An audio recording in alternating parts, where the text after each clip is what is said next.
మొత్తానికి re release తో block buster hit కొట్టిన హర్షవర్ధన్ కి ఇప్పుడు కొత్త అవకాశాలు వెంటొస్తున్నాయి.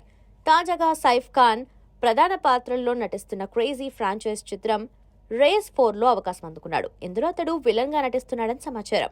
సైఫ్ అలీ ఖాన్ రేస్ 4 లో గ్రాండ్ రిటర్న్ ఇస్తున్నాడు. కానీ సినిమా దర్శకుడు, నటీనటులు లొకేషన్స్ల గురించి వివరాలు గోప్యంగా ఉంచారు. తాజా సమాచారం మేరకు హర్షవర్ధన్ రాణే ఫ్రాంచైజ్ లో చేరుతున్నాడు.